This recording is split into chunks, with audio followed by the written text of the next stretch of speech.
Cek, cek. Okay, everything is good. Oke, halo teman-teman semuanya, selamat datang di Super Speaking English Club. Saya Rangga dan di video ini saya mau sharing sama teman-teman semuanya perjalanan saya mulai dari mengenal bahasa Inggris, mempelajarinya hingga sampai saat ini di mana saya fluent atau fasih dalam menggunakan bahasa Inggris. So, teman-teman sudah lihat di sini ada banyak tulisan-tulisan yang sudah saya siapkan. Dan di video ini saya nggak akan begitu teknikal dalam membahas pengalaman saya ini, jadi saya akan menyederhanakan cerita-cerita saya. Dan semua itu bermulai dari tahun 2007 di mana saya menginjakan kaki di sekolah menengah pertama, junior high school. Sebelum-sebelumnya ya saya sudah pernah kursus bahasa Inggris, so I was very lucky to have a father who was very supportive, yang sangat suportif mendukung saya kursus dari satu tempat ke tempat lainnya. Tapi sayangnya waktu SD saya lebih seneng main, tepatnya main sepak bola. Jadi I'm really sorry if you're seeing this video, Dad. Jadi kita langsung ke tahun 2007. Nah, video ini saya jelaskan untuk teman-teman semua apa-apa aja yang saya pelajari dalam mempelajari bahasa Inggris mulai dari seorang beginner sampai seorang yang bisa dikatakan ya advance ya, karena saya sekarang sudah mengajar bahasa Inggris secara profesional di tempat kursus dan saya juga punya online course yang saya buat di YouTube ini dan di website saya. Oke, let's see. Yang saya pelajari ada 3 bagian secara keseluruhan, ada English grammar, ada English structure, ada English focus class. Nah, kita langsung aja ke bagian yang grammar. Jadi waktu itu saya mulai memahami kalau ternyata bahasa Inggris itu sangat mudah dan sangat bisa diserap oleh diri saya sendiri ini dengan mudah ketika di tahun 2007. Jadi saya belajar dengan senior saya di SMP dulu karena ya memang orangnya teman saya sendiri dan beliau adalah sosok yang sangat pintar dan kepintarannya itu terbukti dari mengikuti kompetisi lalu menang, lalu ikut lagi, menang lagi, ikut lagi, menang lagi. So, he won a lot of championships. That's amazing. Nah, saya belajar banyak dari dia terutama mengenai English grammar ya. Jadi waktu itu saya ingat banget berulang-ulang membahas yang namanya tenses, kayak simple present continuous, simple past.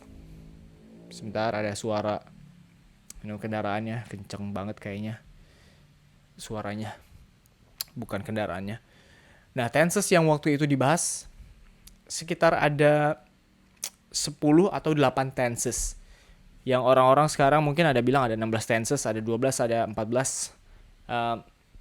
Untuk saya sendiri, that doesn't really matter. Nggak begitu penting. What matters is tenses yang teman-teman gunakan secara tepat dan benar. That's the point. Lalu waktu saya belajar juga, saya dibarengi belajar basic vocabulary.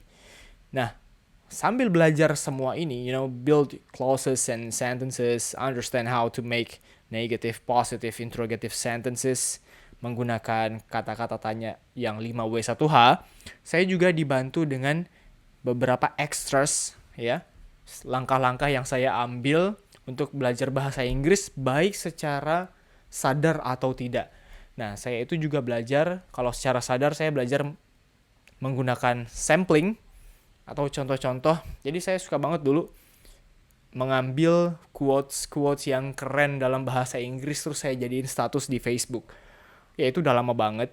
Jadi, it felt so cool to have such quotes posted on your Facebook page.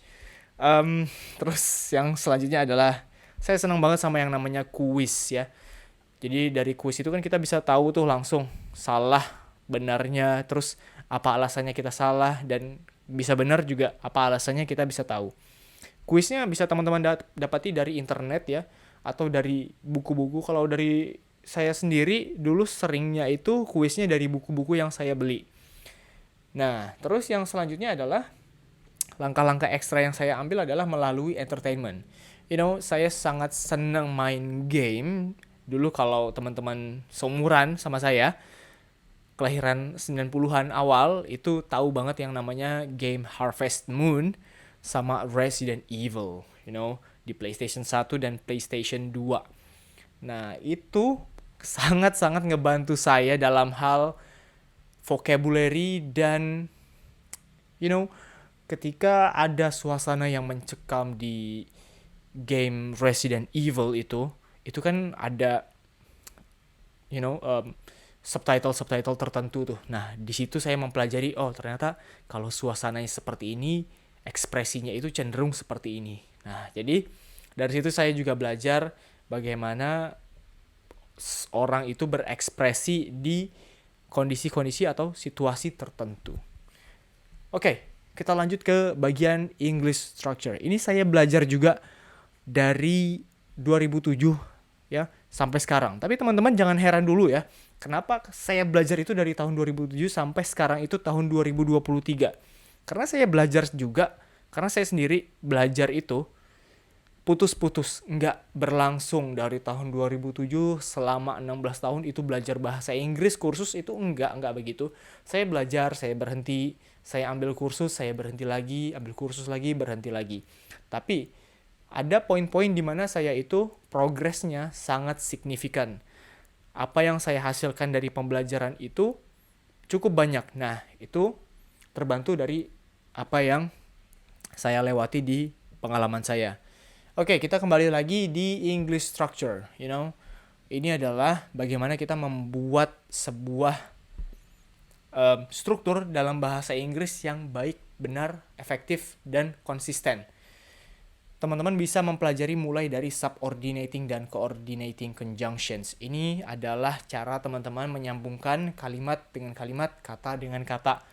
Nah, penggunaannya itu mungkin sangat sederhana kalau kita buat kalimat yang sederhana juga. Tapi kalau teman-teman sudah mulai menulis ya, membuat paragraf, essay, itu nanti terasa banget kalau ternyata menulis dan menggunakan conjunction itu harus dengan tepat. Nah, poin kedua di English structure adalah membedakan komponen-komponen yang ada di dalam bahasa Inggris, tepatnya dalam kalimat-kalimatnya. Jadi saya mulai sensitif, mulai aware dengan mempelajari nouns, adjectives, subjects, objects, pronouns, possessives, adverbs. Dan kalau teman-teman lebih sensitif lagi mempelajari poin-poin ini, teman-teman akan melihat kalau ternyata belajar nouns aja itu ada lagi subtopiknya, seperti countable nouns, ya, uncountable nouns, belum lagi mempelajari determinersnya, ya, ada juga adjectives yang asalnya itu dari kata kerja dan lain-lain. Belum poin-poin yang seperti objects, pronouns, possessives, adverbs. Lalu, di English structure saya juga mempelajari learn how to gain context. Ini yang saya peroleh ketika saya mulai perhatian dengan yang namanya struktur. Jadi, dalam bahasa Inggris terkadang penyampaian itu tidak begitu jelas. Nah, artinya adalah teman-teman harus bisa memperoleh konteks dari apa yang disampaikan atau apa yang teman-teman sampaikan juga. Nah, for example, teman-teman itu mungkin mau bilang terima kasih ya. Terima kasih nggak selalu thank you. Tapi teman-teman juga bisa bilang I appreciate your effort,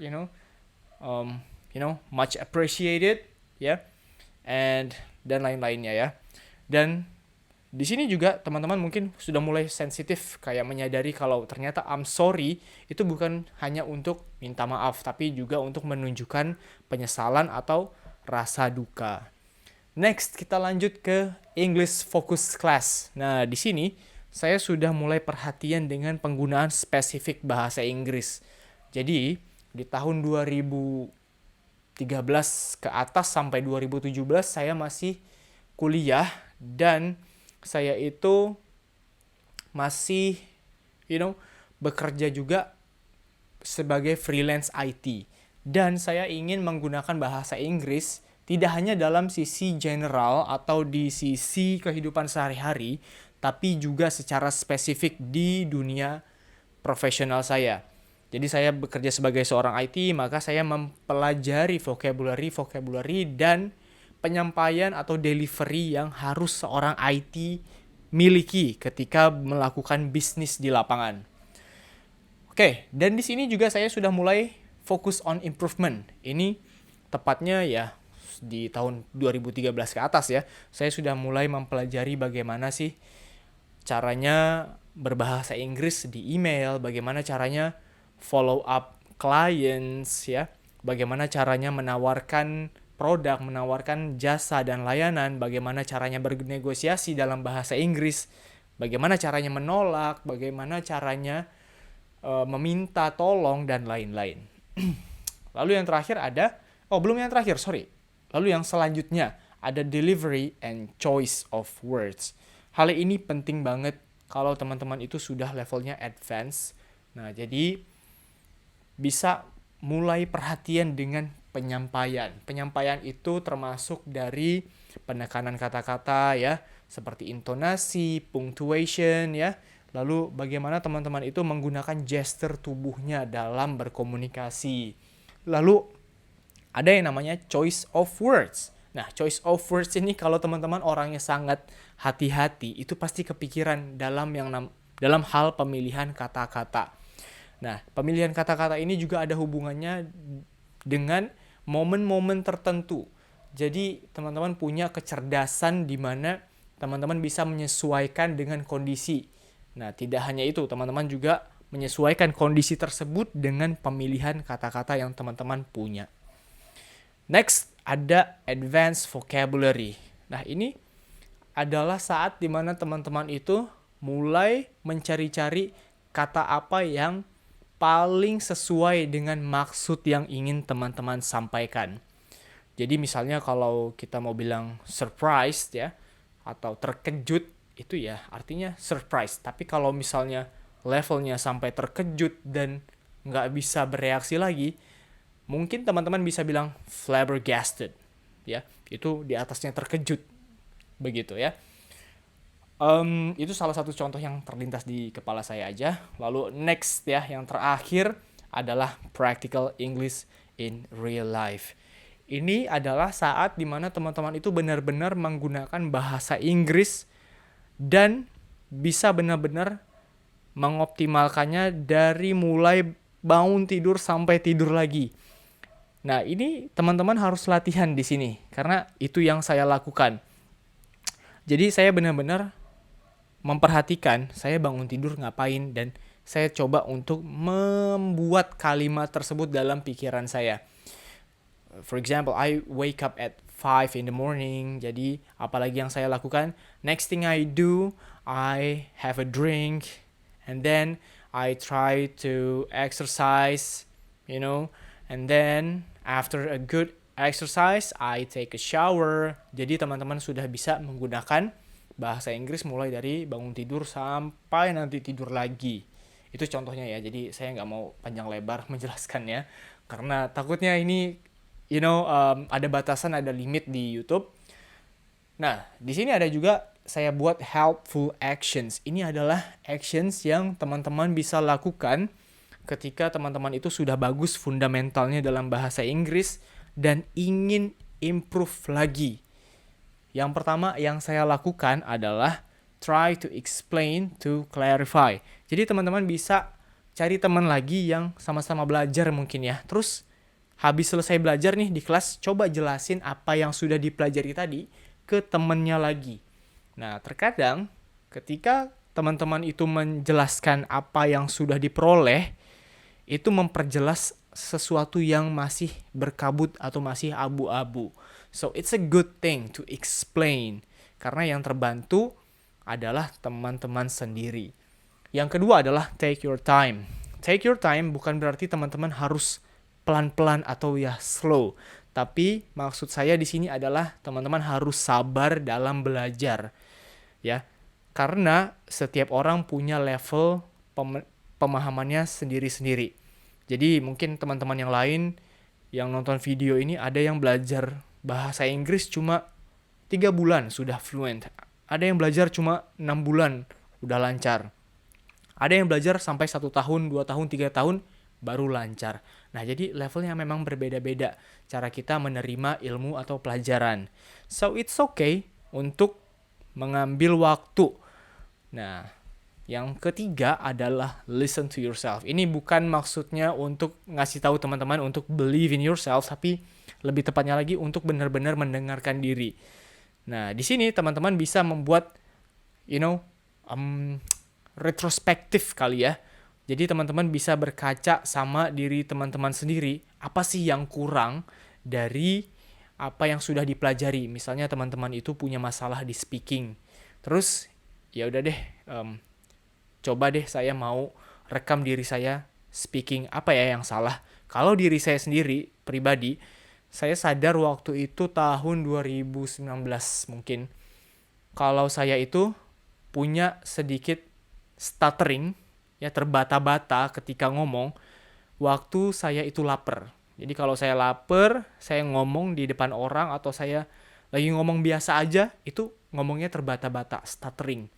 Jadi saya sadar itu di tahun 2019 dan saya sudah punya masalah ini kalau nggak salah tahun 2017. So it took me 2017, 2018, 2019, 3 years to realize that I had a problem.